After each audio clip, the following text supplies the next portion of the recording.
우리가 믿음의 삶을 살면서 우리는 서로 성도 간의 믿음의 교제를 나눕니다. 그리고 모든 사역은 또 성도 간에 서로 돕고 하나님 주신 은혜와 능력과 은사에 따라서 협력하여 선을 이루어 가고 있습니다. 하나님께서는 언제나 사람을 통하여 일하시고 사람과 함께 일하십니다. 이런 하나님이 우리는 너무나도 감사하고 좋습니다. 하나님이 전능의 하나님, 온전하신 하나님, 거룩하신 하나님, 그래서 이 모든 것 다 내가 다 할게 하고 그냥 하나님께서 힘으로 다 하시는 것이 아니라 언제나 우리를 초대해 주셔요. 이렇게 찬양을 잘 부르는 찬양대를 초대해 주셔서 찬양을 통해 하나님께 영광을 돌리게 하시고, 우리를 예배 자리에 초대해 주시고 함께 예배의 주인공이 되게 해주시고, 우리를 모든 일에 초대해 주셔서 일하시는 하나님이셔요. 이런 하나님의 모습은 예수님의 탄생에서도 그대로 잘 드러나고 있습니다. 하나님은 위대하신 인류 구원의 계획을 이루시기 위해 예수님을 이 땅에 보내실 때, 그때에도 사람을 통하여 사람과 함께, 그리고 이러한 표현이 맞는지는 모르겠지만 사람을 의지하여 이루셨습니다. 하나님에게 이러한 표현을 사용할 수 있다고 하는 것이 우리에게는 너무나도 놀랍습니다. 그 크신 하나님이 인간의 몸을 입으시고 이 땅에 오신 이 놀랍고 신비로운 하나님의 자기 비우심, 하나님의 낮아지심은 이 위대한 탄생에서도 사람들을 의지하셨고 사람과 함께 하셨습니다. 오늘 우리는 하나님께서 그렇게 함께 하셨던, 그리고 사용하셨던 한 사람, 요셉이라고 하는 사람에 주목하게 됩니다. 사실 요셉은 우리가 부르는 성탄 찬송이나 크리스마스 캐럴이나 이러한 데 거의 등장하지 않습니다. 요셉을 찬송한 적이 있나요? 거의 없어요.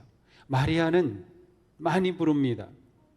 동방의 박사들도, 하늘의 별들도, 들의 양을 치던 목자들도, 심지어 가축들도 찬송가 가사에 나오지만 요셉은 찾기 어렵습니다. 아마 의도적으로 자꾸 요셉은 좀 부각시키지 않으려고 했던 기독교 역사인 것 같아요. 그것은 마리아가 성령으로 잉태되어 예수님을 낳으신 것을 강조해서 그런지도 모르겠습니다. 근데 제가 이번 성지순례 가면서 나사렛에도 가보고 베들레헴에도 우리 가봤어요. 근데 나사렛에 갔을 때는 성수태고지 교회라고 해서 천사가 마리아에게 놀라운 엄청난 임신할 사실을 얘기해 준 그것을 기념하면서 엄청나게 크고 아름다운 그러한 교회가 세워져 있었어요. 근데 그 옆쪽에 요셉 기념교회가 있었어요. 그리고 그 지하에는 예수님 당시의 마을로 추정되는 그러한 굴들이 있었고, 또 비잔틴 시대 그 이후 한 300~400년 정도에 그곳에 세워졌던 그러한 교회의 터들이 있었습니다. 예수님이 그렇게 나사렛에서 성장하시고 자라신, 그리고 그 부모가 되었던 마리아와 요셉의 이야기 가운데 요셉 이야기는 찾기 힘든 그러한 우리의 스토리입니다. 자, 그런데 오늘은 우리가 일부러 이 요셉을 좀 생각해 보려고 하는 것이에요. 이 누가복음에서는 마리아가 아주 부각되어 있고요, 그래도 마태복음에서는 요셉이 드러나 있습니다. 천사가 요셉에게 나타나서 하나님의 엄청난 계획을 알려주시고, 또한 요셉이 예수라고 하는 이름을 지어주는 그러한 말씀이 나오고 있습니다. 요셉은 성경에서 아주 특이한 상황 가운데 등장합니다. 그 상황이 바로 오늘 말씀입니다. 요셉은 마리아와 약혼한 상태였습니다. 예전 성경은 정혼이라고 했는데 뭐 약혼이든 정혼이든 뭐 우리에게는 큰 상관이 없는 것 같지만 이 유대인들에게는 결혼에 이르기까지는 보통 3단계가 있어요. 처음은 약혼입니다. 약혼은 아무런 구속력은 없어요. 아이가 어릴 때 우리 이 아이들 서로 결혼시킵시다 이렇게 하는 정도가 약혼이라고 하면, 정혼은 정말로 부모와 또 그 당사자들이 결혼하기로 약속하는 것이 정혼입니다. 그렇게 되면 한 1년쯤 후에 결혼을 하게 됩니다. 이 정혼의 기간은 서로를 향한 믿음을 키우고 존경과 사랑을 키우는 그러한 시간이죠. 정혼하게 되면 그때부터 남편, 아내로 불립니다. 그때부터 부부로 인정이 되는 거죠. 만약 정혼했는데 어떤 사고로 인해서 정혼한 남자가 죽는다 그러면 이 여자는 평생 과부가 됩니다. 이런 과부를 처녀과부라고 불러요. 결혼도 하지 않고 아내가 되었다가 이 어려움을 당했기 때문이죠. 자, 이것이 유대인들의 결혼의 절차였어요. 그러니까 오늘 말씀에 나오는 요셉과 마리아는 정혼의 단계입니다. 이제 결혼하기로 작정해서 1년 이내에 결혼할 것입니다. 그런데 요셉은 청천벽력 같은 사실을 알게 됩니다. 정혼한 마리아가 아기를 가졌습니다. 이것은 100% 요셉의 아기 아닙니다. 마리아가 아기를 가졌어요. 어떻게 해야 합니까? 만약 그때 내가 이런 상황이라면, 요셉이었다면, 아니면 그러한 가정에 있었다면 어떻게 해야 할까요? 요셉은 이 일을 알자 고민했을 거예요. 기도했겠죠. 하나님, 도대체 이게 무슨 일입니까? 성경에 보니까 이러한 사실을 알게 되었을 때 요셉의 결심은 드러내지 아니하고 가만히 끊는 것이었습니다. 가만히 끊는 것, 이게 굉장히 중요합니다. 가만히 끊는 이유는 드러내지 않게 하려고, 다시 말하면 마리아가 임신했다고 하는 사실에 대해서 공개적으로 불명예스럽게 밝히지 않은 겁니다. 그냥 조용하게 덮어주는 겁니다. 가만히 관계를 끊는 것입니다. 영어 성경에 보니까 불명예스러운 자리로 세우지 않았다고 되어 있어요. 아마 이런 일이 우리에게도 일어났다면 분명히 끊었겠죠. 그런데 가만히 끊는 것은 쉽지 않았을 겁니다. 여기서 우리는 요셉의 마음을 생각해 봅니다. 요셉이 가만히 끊으려고 했던 것은 어떤 마음이었을까? 마리아를 무진장 사랑하고 존경했고, 그리고 마리아를 품어주는 요셉의 마음이 느껴집니다.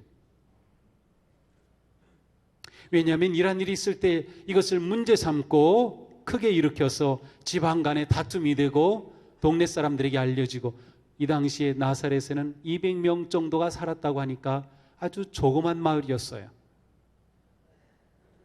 그 마을에서 이런 일이 일어나면 그 온 동네가 다 발칵 뒤집히죠. 마리아가 거기서 살아남을 수 있을까요? 아마 돌에 맞아 죽어야 했을 겁니다. 요셉은 가만히 끊으려고 하였습니다. 아마도 여기에는 마리아에 대한 믿음이 있었던 것 같습니다.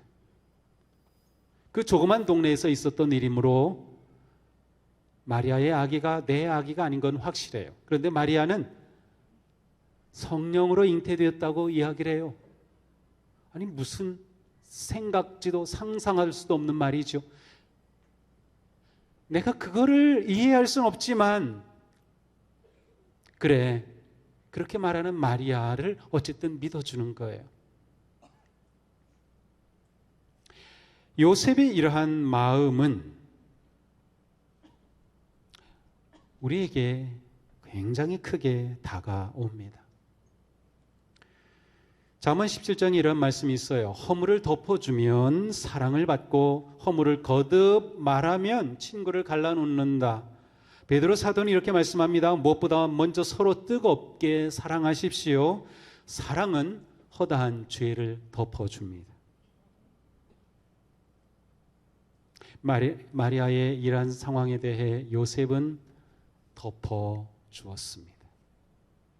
요셉은 덮어주었어요. 이 덮어준다고 하는 것은 이 성경에 하나님을 날개로 표현하죠. 그 날개가 품는 그러한 이미지입니다. 덮어주는 것은 거룩한 행동입니다. 하나님의 행동입니다. 요셉은 덮어주는 사람이었어요. 이 위태로운 순간에 요셉은 그로서는 가장 할 수 있는 훌륭하고 거룩한 최선의 결심을 하였습니다. 근데 문득 이런 생각을 해봐요. 하나님께서는 왜 요셉에게 미리 알려주지 않으셨을까? 요셉이 이러한 황당한 일을 경험하고 나서야 요셉에게 말씀하시죠. 하나님께서는 요셉에게 무엇인가를 기대하셨던 것 같아요. 이 위기의 순간에 이러한 상황에 요셉이 어떠한 성품을 보여주는지 하나님이 아시는 요셉인데 그 요셉이 정말 그러한 성품을 보여주는지를 기대하셨던 것 같고, 또 한편으로는 요셉에게 이 문제를 놓고 깊이 고민하고 하나님께 무릎으로 기도하며 나아갈 기회와 시간을 주신 것이 아닐까. 왜냐하면 요셉은 하나님의 아들을 받아서 키워야 할 메시아의 양아버지가 되어야 했기 때문이죠. 하나님이신 그리스도의 양아버지가 될 사람이라고 하면 무엇인가 그럴 만한 성품이 있어야 될 겁니다. 하나님은 그것을 보기를 원하셨고 요셉은 그것을 드러내고 있습니다. 위기 때에 남의 허물을 덮어준다는 것 정말 거룩하고 아름다운 일입니다. 지금 우리 사회가 깊고 깊은 상처 투성이입니다. 찢기고 분열을 하고 분쟁하고 싸우고 어디에서도 평화를 찾아볼 수 없지요. 이러한 사회, 이러한 상황, 이러한 시대 속에 사는 우리가 진정한 성탄을 맞이한다면 우리에게서 나와야 할 모습은 허물을 덮어주는 것. 허물을 덮어주는 것. 우리 가정에서 필요한 것은 허물을 덮어주는 것. 우리 교회에서 필요한 것은 허물을 덮어주는 것. 이것이 우리가 진정한 하나님의 사람으로 성탄절에 드러낼 모습이 아닐까요? 이처럼 배려 깊은 요셉에 대해 성경은 19절에 의로운 사람이라고 말씀합니다. 요셉은 의로운 사람이었습니다. 의로운 사람의 교과서적인 정의는 율법을 행하는 사람입니다. 요셉은 율법을 행했습니까? 행하지 않았습니까? 요셉은 율법을 행하지 않았습니다. 아니, 율법보다 더 높이 행동했습니다. 왜냐하면 율법에 따른다면 이러한 일이 일어났다고 하면 마리아는 마땅히 머리채가 끌려 나와가지고 사람들의 돌에 맞아 죽어야 했어요. 율법으로 처단해야죠. 이 가늠한 여인을. 요셉의 행동은 율법이 아니었습니다. 요셉은 율법보다 큰 사람이었습니다. 율법을 뛰어넘는 경건한 사람이었죠. 사랑은 언제나 율법보다 큽니다. 율법의 완성이 사랑이며 율법의 목적이 사랑입니다. 그런데 우리는 자칫하면 율법에 얽매여서 율법 아래에 사랑을 가두게 됩니다. 율법의 이름으로 사랑을 버리죠. 요셉, 정말 멋진 남자 아닌가요? 그렇다면 요셉이 의로운 사람이라고 말한 이유는 무엇일까요? 의롭다고 하는 깊은 의미는 하나님과 관계가 바르게 맺은 상태를 말합니다. 요셉은 하나님과 바르고 깊은 관계를 맺고 있었습니다. 요셉은 하나님과 관계가 있는 사람이었던 거죠. 그래서 그는 의로웠습니다. 우리가 이것을 어떻게 알까요? 이 갑작스러운 상황 가운데 하나님께서 요셉에게 다가오십니다. 주의 사자가 현몽하여 가로되 다윗의 자손 요셉아 네 아내 마리아 데려오기를 무서워하지 말라. 저에게 잉태된 자는 성령으로 된 것이다. 요셉은 하나님의 음성을 듣는 자였습니다.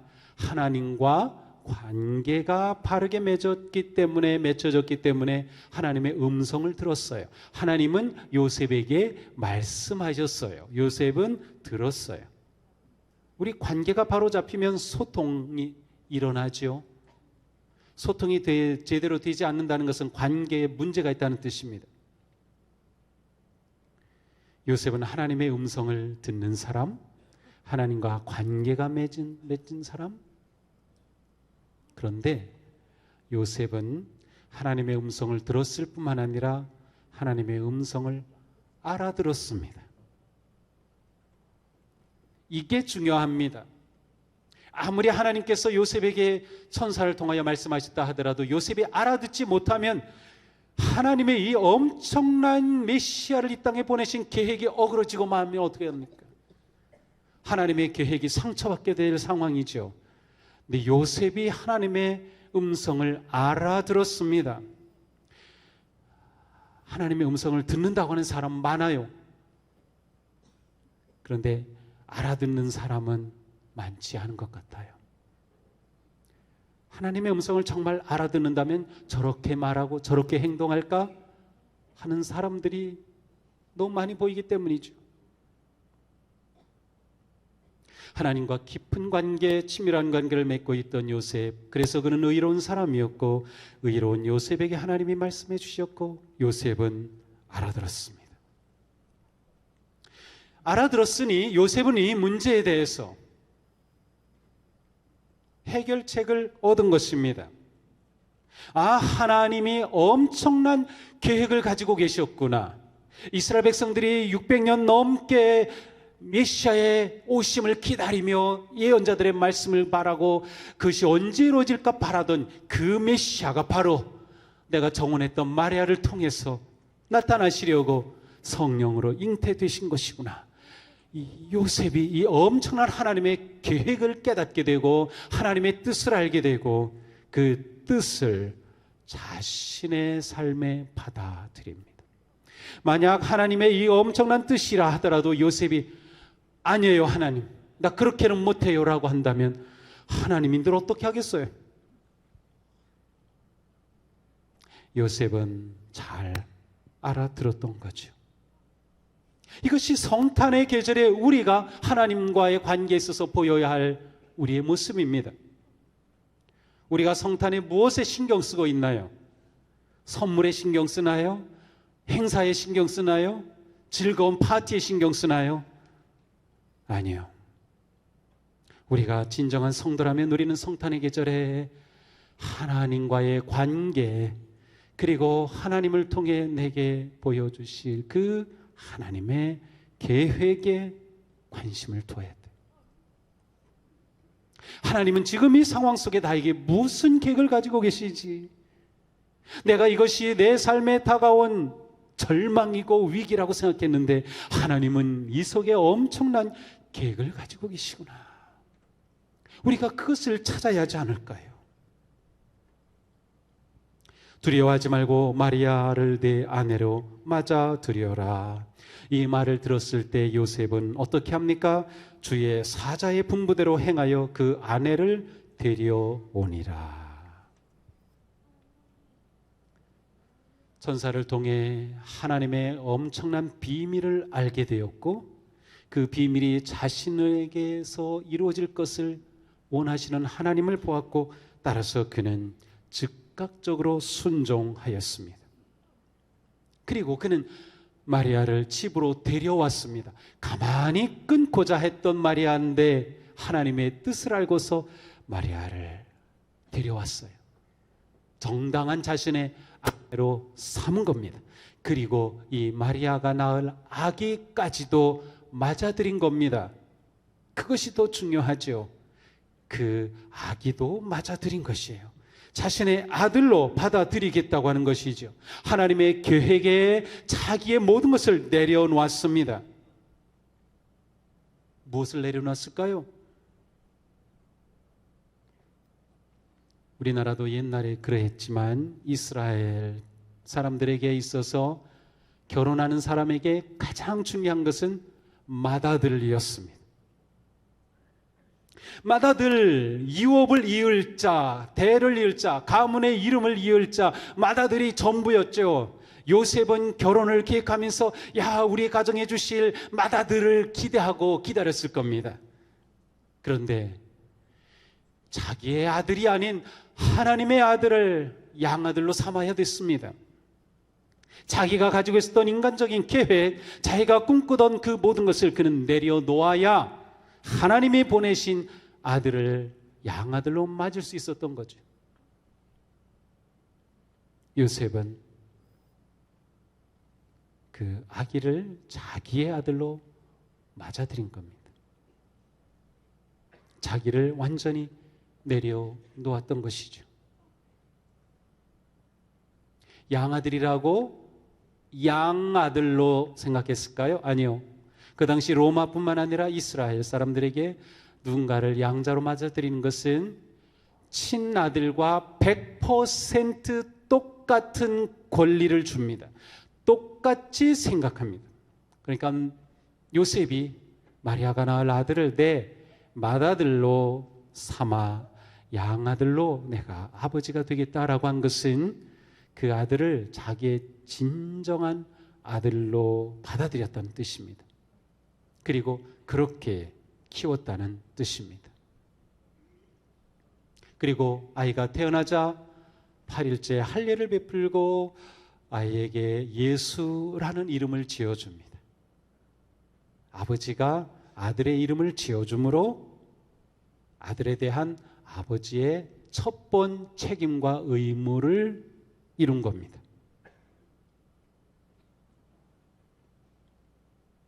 요셉의 하나하나의 행동이 얼마나 거룩하고 놀라운지 모릅니다. 이런 요셉이 어떻게 보입니까? 세상의 눈으로 볼 때는 바보스러울지 모르고 어리석어 보일지 모르지만, 그러나 이 요셉의 모습은 정말 거룩합니다.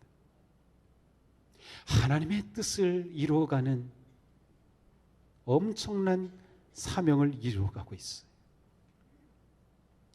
바로 이것이 우리가 대림절의 성탄의 계절에 가져야 할 우리의 마음, 우리의 신앙이 아닐까요?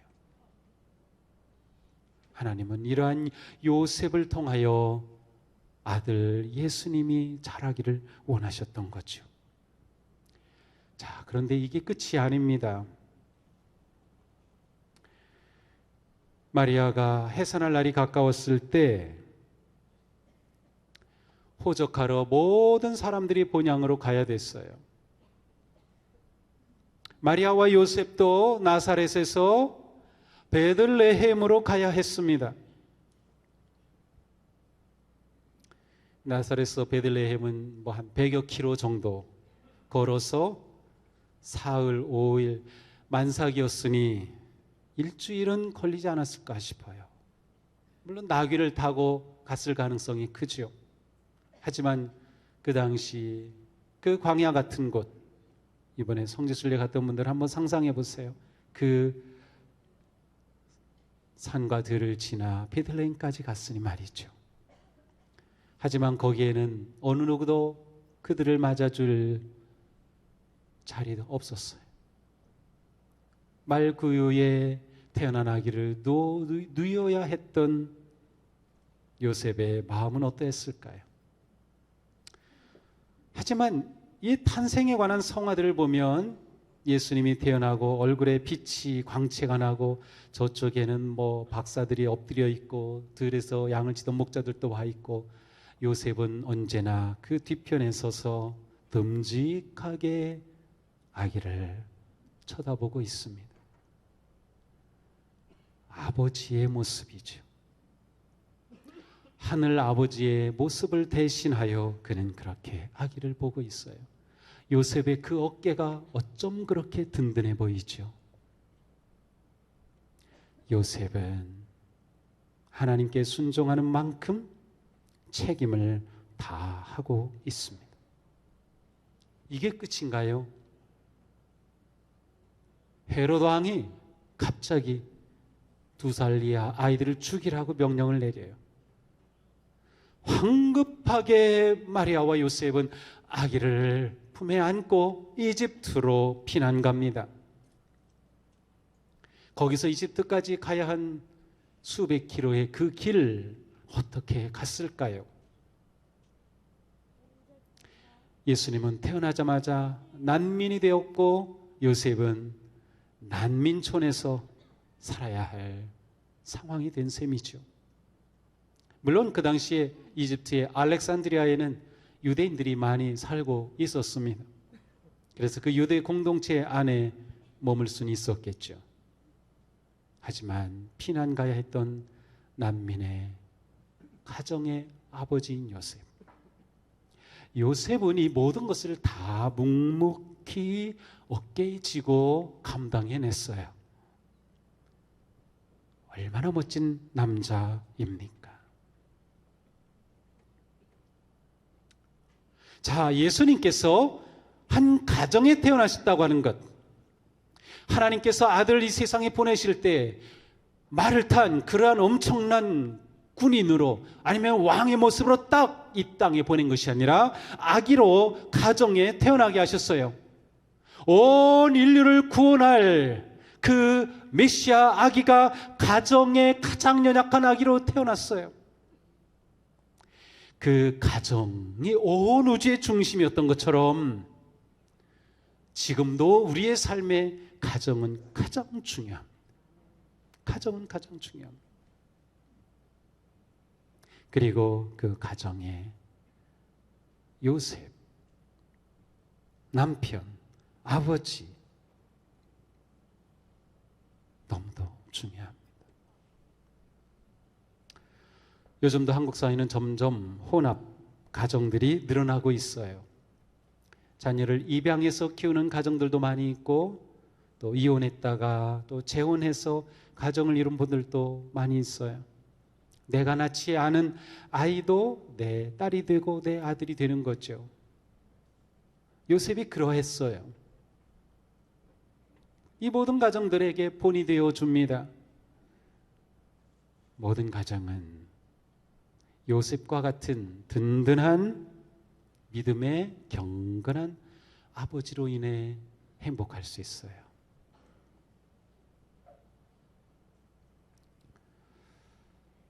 참으로 놀라운 일이 아닌가요?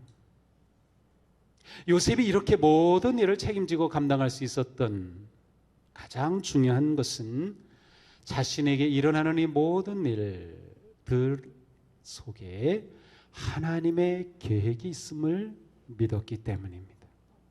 하나님의 계획이 있다. 그렇습니다. 지금 내 삶에도 하나님의 계획이 있습니다. 우리의 가정에도 하나님의 계획이 있습니다. 그 계획을 내가 신뢰하고 믿기 때문에 우리는 어떤 상황에서도 담대하게 용기를 잃지 않을 수 있는 거예요. 우리는 어떤 상황에서도 절망하지 않을 수 있는 거예요. 우리는 모든 상황 속에서도 하나님의 그 계획을 신뢰하며 하나님의 계획을 이루는 사명의 삶을 살 수 있는 거죠. 우리가 자녀 때문에 고민하고 부모 때문에 고민하고 가정의 일로 인해 고민을 많이 하지만 우리에게 하나님의 계획이 있다는 그 사실, 그래서 하나님은 나를 그리스도를 통하여 구원하셨다고 하는 사실, 하나님은 지금도 나를 통해 놀라운 일을 이루시기를 원하신다고 하는 사실을 기억한다면 우리는 그 하나님의 계획을 신뢰하며 어떤 상황에서도 요셉처럼 그렇게 살아갈 수 있을 겁니다. 이 성탄의 계절은 바로 그러한 삶으로 다시금 결단하는 계절입니다. 하나님의 뜻에, 하나님의 계획에 집중하는 계절이죠. 그리고 우리가 우리의 가정을 돌아보고 또한 다른 가정들도 돌아보며 서로 도와주고 아름답게 세워가기 위한 하나님이 주신 시간이 바로 대림절이며 성탄의 계절입니다. 요셉에게 있어서 주연은 언제나 하나님이셨습니다. 요셉은 하나님의 뜻에 순종했기에 그의 인생을 자기가 주연으로 살려고 하지 않았습니다.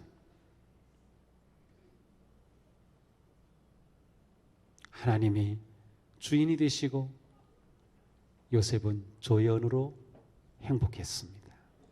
이것이 우리의 삶이어야 하지 않을까요?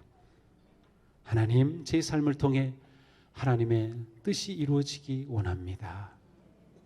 하나님, 우리 교회를 통해 하나님의 뜻이 이루어지기 원합니다.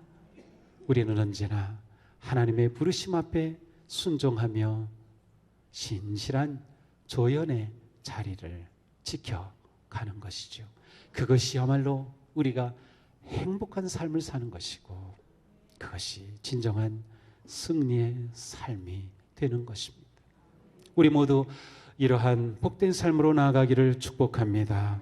예수님의 탄생이 우리에게 진정한 희망이고 생명이고 기쁨이 되기를 축복합니다. 우리 모두 요셉과 같은 그러한 거룩한 성품으로 나아가기를 축복합니다.